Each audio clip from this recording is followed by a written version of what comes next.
بسم اللہ الرحمن الرحیم۔ مدینہ منورہ کے بہت بڑے بزرگ نے بتایا، اگر جلدی امیر ہونا چاہتے ہو تو نماز فجر کے بعد یہ ایک سورت پڑھنا شروع کر دو۔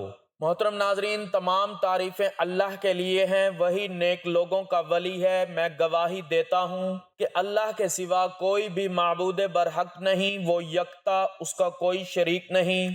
اور میں یہ بھی گواہی دیتا ہوں کہ ہمارے نبی محمد صلی اللہ علیہ وآلہ وسلم اللہ کے بندے اور اس کے رسول ہیں۔ یا اللہ ان پر، ان کی آل پر اور تمام صحابہ کرام پر رحمتیں، سلامتی اور برکتیں نازل فرما۔ ناظرین، دنیا کی اس رنگین اور شور و غوغا سے بھری ہوئی زندگی میں ہر انسان کی ایک سب سے بڑی خواہش رزق حلال میں کشادگی اور مالی سکون ہے۔ چاہے وہ ایک مزدور ہو جو دن بھر مشقت کے بعد اپنے گھر کے لیے چند روپے کمانے کی کوشش کرتا ہے، یا ایک تاجر ہو جو اپنے کاروبار کی ترقی کے خواب دیکھتا ہے، یا ایک طالب علم ہو جو مستقبل میں بہتر زندگی کا خواہاں ہے، سب کی زبان پر ایک ہی دعا ہے: اے اللہ ہمیں کشادہ رزق عطا فرما، فقر و محتاجی سے بچا اور دوسروں کے آگے ہاتھ پھیلانے کی ذلت سے محفوظ رکھ۔ اسلام نے انسان کو صرف محنت اور کوشش کا درس نہیں دیا، بلکہ ساتھ یہ حقیقت بھی سمجھائی ہے کہ اصل رازق اللہ تعالی ہے۔ قرآن کریم میں ارشاد ہوتا ہے: وَمَا مِن دَابَّةٍ فِي الْأَرْضِ إِلَّا عَلَى اللَّهِ رِزْقُهَا۔ زمین پر چلنے والا کوئی جاندار ایسا نہیں جس کا رزق اللہ کے ذمہ نہ ہو۔ یہ آیت مبارکہ اس حقیقت کو واضح کرتی ہے کہ انسان کتنا ہی چالاک یا تدبیر باز کیوں نہ ہو، اگر اللہ رزق دینا چاہے تو کوئی روک نہیں سکتا، اور اگر اللہ روک لے تو کوئی دینے والا نہیں۔ 11ویں پارے کے آخر میں بتایا گیا ہے کہ اللہ تعالیٰ انسان کے ظاہر اور خفیہ حالات سے واقف ہے اور دلوں کے بھید جاننے والا ہے۔ یہاں ارشاد فرمایا کہ وہ انسان کے مستقل ٹھہراؤ اور عارضی قیام گاہوں کو بھی جانتا ہے۔ ہر جاندار کو کہا جاتا ہے، لیکن یہاں خطاب انسانوں سے کیا جا رہا ہے۔ اللہ تعالیٰ ہی انسان کو پیدا کرنے والا ہے اور اس نے ہی اس کے رزق کا ذمہ لے رکھا ہے۔ رزق سے مراد صرف کھانے پینے والی چیزیں نہیں، بلکہ اس سے مراد ہر وہ چیز ہے جو ایک ذی روح کی ضرورت ہوتی ہے۔ اس میں ہوا، پانی، خوراک اور رہن سہن کی ضروریات شامل ہیں۔ یہ سب چیزیں عطا کرنے والا صرف اللہ تعالیٰ ہے۔ اس نے اپنا دسترخوان اتنا وسیع بنایا ہے کہ ہر کھانے والے کو اس کی خوراک مل رہی ہے، گوشت کھانے والے درندے کو گوشت مل رہا ہے، اور دانہ دن کا لینے والے کو دانہ دن کا صبح و شام میسر ہے۔ چند جمع کرنے والوں کے سوا باقی سب کے سب کھانے والے صبح و شام تازہ خوراک سے لطف اندوز ہوتے ہیں۔ جہاں تک انسان کا معاملہ ہے، اس کا رزق بھی اللہ تعالیٰ نے اپنے ذمہ لیا ہے۔ البتہ حکم ہے کہ اللہ کا رزق تلاش کیا کرو، اس کے لیے محنت و مشقت کرنا لازم ہے، لیکن رزق کی کمی و بیشی کا انحصار انسان کی محنت پر نہیں۔ اگر رزق محنت کی بنیاد پر دیا جاتا تو معذور اور لاچار بھوکے مر جاتے۔ جہاں تک رزق کی کمی و بیشی کا تعلق ہے، یہ اللہ تعالیٰ کے مقرر کردہ اصول کے مطابق ہے، جس کے پیش نظر وہ لوگوں کا رزق بڑھاتا اور گھٹاتا رہتا ہے۔ اگر کہیں قحط سالی پیدا ہو جاتی ہے تو یہ اللہ تعالیٰ کے طے شدہ اصولوں کے مطابق ہوتی ہے، جس کا سبب بنیادی طور پر انسان ہی ہوا کرتا ہے۔ بے شک وہ قحط سالی پانی کی قلت اور بارش کی کمی کی وجہ سے ہی کیوں نہ ہو، وہ بھی انسان کے اعمال کا نتیجہ ہوتی ہے۔ اس قانون کے مطابق اللہ تعالیٰ نے ہر انسان کے رزق کا ذمہ لیا ہے۔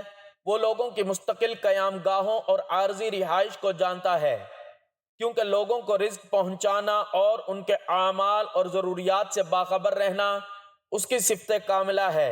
اللہ تعالیٰ نہ صرف ہر لحاظ سے باخبر رہتا ہے، بلکہ اس نے انسان اور دنیا کی ہر چیز کے بارے میں سب کچھ لوح محفوظ میں ثبت کر رکھا ہے۔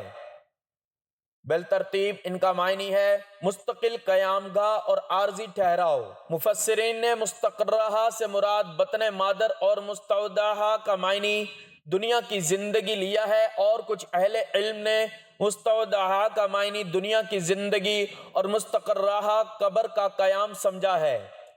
بہرحال اللہ تعالیٰ نہ صرف انسان کے ہر قول و فعل سے آگاہ ہوتا ہے بلکہ اس نے انسان کی زندگی کا پورا ریکارڈ اپنے ہاں محفوظ کر رکھا ہے۔ حضرت عمر بن خطاب رضی اللہ تعالیٰ عنہ بیان کرتے ہیں، فرمایا رسول اللہ صلی اللہ علیہ وآلہ وسلم نے، اگر تم اللہ پر توکل کرو جس طرح توکل کرنے کا حق ہے تو تم پرندوں کی طرح رزق دیے جاؤ، وہ صبح خالی پیٹ ہوتے ہیں اور شام کو بھرے ہوئے پیٹ ہوتے ہیں۔ رزق حلال کے لیے دعا، اللہم اکفنی بحلالک عن حرامک واغننی بفضلک عمن سواک، اے اللہ مجھے حرام سے بچا اور اپنے حلال کے ساتھ میری کفالت فرما اور اپنے فضل کے ساتھ مجھے بے نیاز کر دے۔ مسائل نمبر 1، ہر چیز کا رزق اللہ تعالیٰ کے ذمہ ہے۔ نمبر 2، اللہ تعالیٰ ہر چیز کے ٹھکانے کو جانتا ہے۔ نمبر 3، ہر چیز کتاب مبین میں درج ہے۔ نمبر 4، اللہ تعالیٰ سب کو رزق دیتا ہے۔ نمبر 5، ہر جاندار کا رزق اللہ کے ذمہ ہے۔ تفسیر بالقرآن، اللہ تعالیٰ ہی رزق دینے والا ہے۔ نمبر 1، ہر جاندار کا رزق اللہ کے ذمہ ہے۔ نمبر 2، کتنے ہی چوپائے ہیں تم ان کے رزق کا بندوبست نہیں کر سکتے، اللہ ہی انہیں رزق دیتا ہے۔ نمبر 3، بے شک اللہ بغیر حساب کے جس کو چاہتا ہے رزق عطا کرتا ہے۔ نمبر 4، ہم تم سے رزق کے طالب نہیں بلکہ ہم ہی تمہیں رزق دیتے ہیں۔ نمبر 5، بے شک اللہ ہی رزاق ہے اور بڑی قوت کا مالک ہے۔ ارشاد باری تعالیٰ ہے، اللہ اپنے بندوں پر بڑا لطف و کرم فرمانے والا ہے، جسے چاہتا ہے رزق و عطا سے نوازتا ہے اور وہ بڑی قوت والا، بڑی عزت والا ہے۔ اس آیت میں اللہ تبارک و تعالیٰ نے بندوں پیر اپنے لطف و کرم اور اپنی عنایت و مہربانی کو ذکر فرمایا ہے، وہ اس طور پر کہ وہ انہیں بلا کسی تفریق اور امتیاز کے رزق عطا فرماتا ہے۔ تفسیر احکام القرآن میں امام قرطبی رحمۃ اللہ علیہ نے حضرت مقاتل رحمۃ اللہ علیہ کا قول نقل کیا ہے کہ اللہ سبحانہ و تعالیٰ اپنے سبھی بندوں پر مہربان ہے، یہاں تک کہ کافر اور فاسق و فاجر پر بھی دنیا میں اس کی نعمتیں برستی ہیں اور وہ اپنے کفر اور فسق و فجور کی وجہ سے بھوکے نہیں مرتے۔ یہ اللہ تعالیٰ کی اپنے بندوں کے ساتھ مہربانی ہی ہے جس کی وجہ سے وہ ان کی فوری گرفت بھی نہیں فرماتا بلکہ انہیں مہلت دیتا ہے۔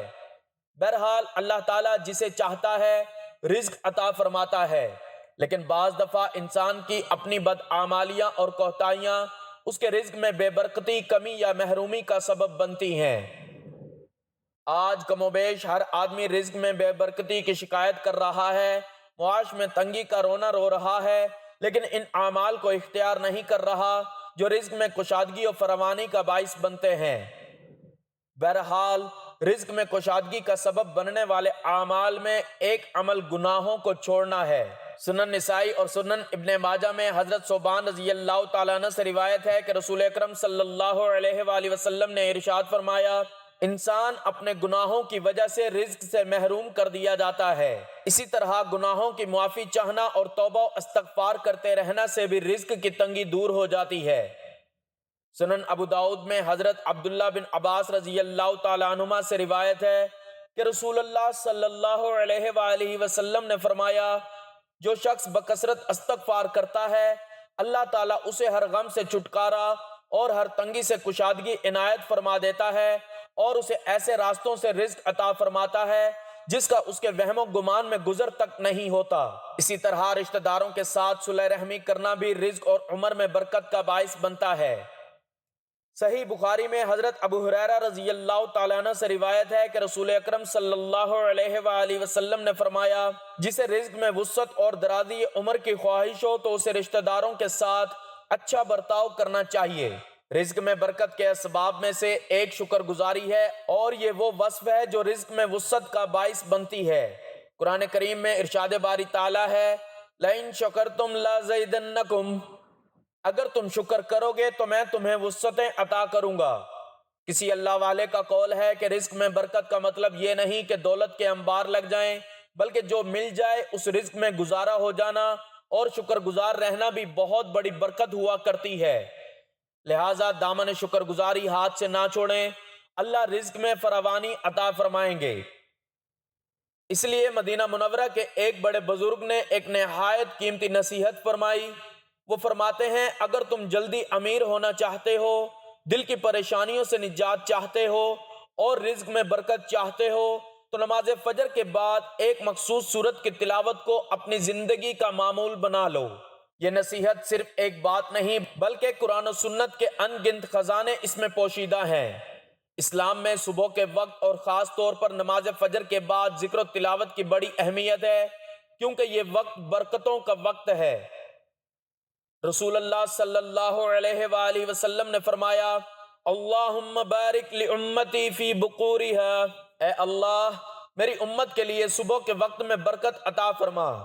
اس لیے اگر انسان فجر کی نماز کے بعد قرآن کی کسی سورت کو مستقل معمول بنا لے تو وہ صرف روحانی سکون ہی نہیں پاتا بلکہ دنیاوی لحاظ سے بھی اس کی زندگی بدل جاتی ہے۔ قرآن کریم کی ہر سورت اپنے اندر ایک خاص تاثیر اور برکت رکھتی ہے۔ بعض صورتیں گناہوں کی معافی کا ذریعہ ہیں، بعض دشمنوں سے حفاظت کرتی ہیں، بعض روحانی قوت عطا کرتی ہیں اور بعض کو رزق میں بے پناہ کشادگی کا سبب بتایا گیا ہے۔ انہی صورتوں میں سے ایک صورت کا ذکر اس مدنی بزرگ نے کیا کہ جو شخص نماز فجر کے بعد پابندی سے اس کی تلاوت کرے گا اللہ تعالیٰ اس کے لیے غیب کے خزانوں کے دروازے کھول دے گا۔ یہ صورت ہے سورۃ الواقعہ۔ رسول اللہ صلی اللہ علیہ وآلہ وسلم نے اس صورت کے بارے میں ارشاد فرمایا، من قرأ سورۃ الواقعۃ کل لیلۃ لم تصبہ فاقہ ابدا، جو شخص ہر رات سورۃ الواقعہ کی تلاوت کرے گا اسے کبھی فقر و محتاجی لاحق نہیں ہوگی۔ اگرچہ حدیث میں رات کا ذکر ہے لیکن بزرگان دین نے بتایا کہ فجر کے بعد بھی اس سورت کی تلاوت برکت و رزق کے اسباب پیدا کرتی ہے۔ مدینہ کے بزرگ کا یہ فرمان اسی حقیقت کی طرف اشارہ ہے کہ جس نے اپنی صبح کو سورۃ الواقعہ کے نور سے منور کر لیا اس کے دن کے معاملات اللہ آسان فرما دیتا ہے اور اس کے لیے غیب سے رزق کے دروازے کھل جاتے ہیں۔ اسلامی تاریخ میں بے شمار مثالیں ملتی ہیں کہ جنہوں نے اس صورت کو معمول بنایا اللہ نے ان کی زندگیاں بدل دیں۔ ایک بزرگ فرماتے ہیں میں نے اپنی زندگی میں جب بھی تنگی دیکھی سورۃ الواقعہ کا ورد کیا، اللہ نے دروازے ایسے کھولے جن کا میں تصور بھی نہیں کر سکتا تھا۔ یہاں یہ حقیقت بھی ذہن میں رکھنی چاہیے کہ رزق صرف دولت کا نام نہیں بلکہ سکون قلب، اولاد کی نیکی، صحت، عزت، محبت، ایمان کی دولت، یہ بھی رزق ہی کی اقسام ہیں۔ قرآن و حدیث میں رزق بڑھنے کے کئی اسباب بتائے گئے ہیں جیسے تقوی اختیار کرنا، وَمَن يَتَّقِ اللَّهَ يَجْعَل لَّهُ مَخْرَجًا وَيَرْزُقْهُ مِنْ حَيْثُ لَا يَحْتَسِبُ، صلح رحمی کرنا۔ رسول اللہ صلی اللہ علیہ وآلہ وسلم نے فرمایا جو چاہے کہ اس کا رزق بڑھایا جائے اور عمر دراز ہو وہ صلح رحمی کرے۔ نماز کی پابندی، قرآن میں آیا ہے کہ نماز پڑھنے والوں کے رزق میں برکت ہے۔ صبح کے وقت رزق تلاش کرنا، جیسا کہ حدیث میں آیا صبح کے وقت برکت ہے، لیکن ان سب میں ایک بڑا سبب قرآن کی تلاوت ہے، اور جب انسان قرآن کی ایک ایسی سورت کو اپنا معمول بنا لے جسے خود رسول اللہ صلی اللہ علیہ وآلہ وسلم نے فقر و محتاجی کے خاتمے کا ذریعہ قرار دیا ہے تو پھر اس کے دروازے کبھی بند نہیں رہ سکتے۔ دنیاوی امیری صرف دولت کا نام نہیں بلکہ اصل امیری دل کی خوشحالی ہے۔ قرآن پاک کی تلاوت خصوصاً فجر کے بعد انسان کی تقدیر بدل سکتی ہے۔ سورۃ الواقعہ کو معمول بنانا صرف دنیا میں نہیں بلکہ آخرت میں بھی کامیابی کا ذریعہ ہے۔ یہ سورت صرف رزق ہی میں برکت نہیں دیتی بلکہ انسان کے دل پر بھی سکون نازل کرتی ہے۔ اس کی تلاوت کرنے والا موت اور آخرت کو یاد کرتا ہے جس سے دنیاوی لالچ کم ہوتا ہے، اللہ تعالیٰ کی قدرت کا احساس بڑھتا ہے اور بندہ ہر حال میں قناعت اور شکر اختیار کرتا ہے۔ قناعت کے ساتھ جب انسان محنت کرتا ہے تو اللہ اس کی تھوڑی محنت میں بھی بڑی برکت ڈال دیتا ہے۔ ایک مشہور واقعہ ہے کہ ایک شخص حضرت عثمان بن عفان رضی اللہ تعالیٰ عنہ کے پاس آیا اور فقر و محتاجی کی شکایت کی۔ حضرت عثمان رضی اللہ تعالیٰ عنہ نے فرمایا تم سورۃ الواقعہ کو اپنا معمول بنا لو، اللہ تعالیٰ تمہارے رزق کے دروازے کھول دے گا۔ وہ شخص جب اس پر عمل پیرا ہوا تو چند ہی دنوں میں اس کی حالت بدل گئی اور وہ خوشحال ہو گیا۔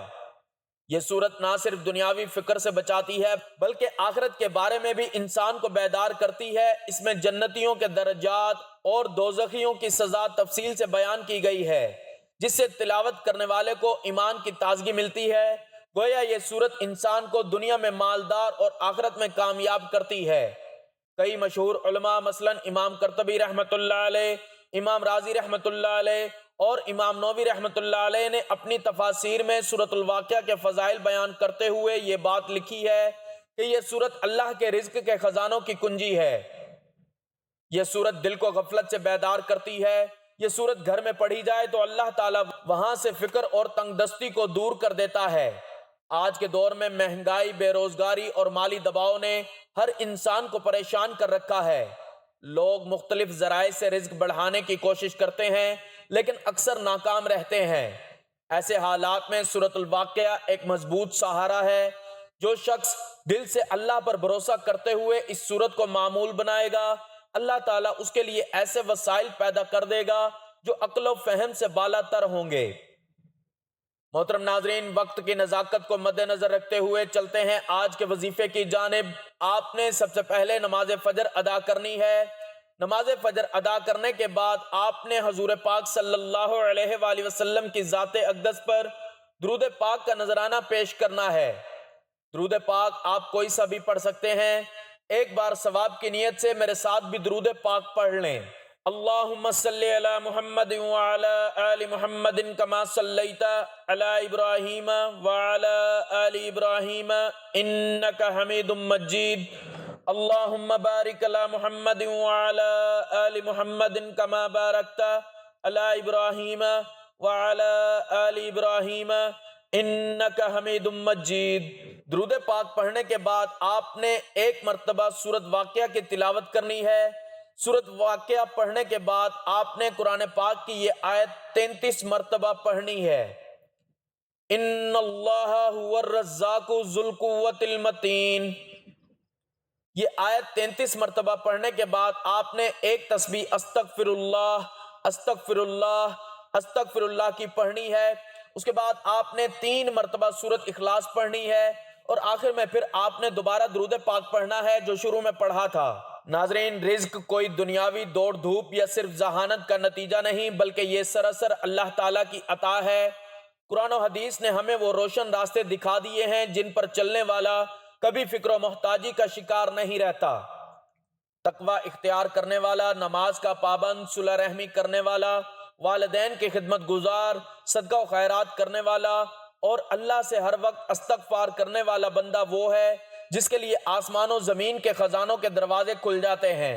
حقیقت یہ ہے کہ جو بندہ قرآن کو، خصوصاً سورۃ الواقعہ کو اپنا ساتھی بنا لیتا ہے تو اس کی زندگی سے غربت اور تنگ دستی ایسے ختم ہو جاتی ہے جیسے اندھیرے میں روشنی آتی ہے۔ لہٰذا ہمیں چاہیے کہ ان قرآنی اور نبوی اسباب کو اپنی روزمرہ کی زندگی کا لازمی حصہ بنا لیں تاکہ ہمارے رزق میں برکت ہو، دل سکون پائے اور ہم دنیا و آخرت دونوں میں کامیاب ٹھہریں۔ اللہ تعالی ہم سب کو کامل یقین کے ساتھ اس پر عمل کرنے کی توفیق عطا فرمائے، آمین۔ میری اللہ تعالیٰ سے دعا ہے کہ اللہ تعالیٰ میرا سنانا اور آپ کا سننا اپنی پاک بارگاہ الہی میں قبول و منظور فرمائے۔ جو مانگا مقدر فرمائے، جو نہیں مانگ سکے بن مانگے عطا فرمائے۔ اللہ تعالیٰ نیکی کی بات کو سننے سمجھنے اور اس پر عمل کرنے کی طاقت اور توفیق مرحمت فرمائے، آمین ثم آمین۔ ناظرین، آپ سے گزارش ہے کہ اپنے رزق میں برکت، وسعت اور کشادگی کے لیے اللہ تعالیٰ کے 99 ناموں میں سے کوئی ایک نام کمنٹ باکس میں ضرور شیئر کیجئے گا۔ اللہ تعالیٰ ہم سب کا حامی و ناصر ہو، آمین، جزاک اللہ۔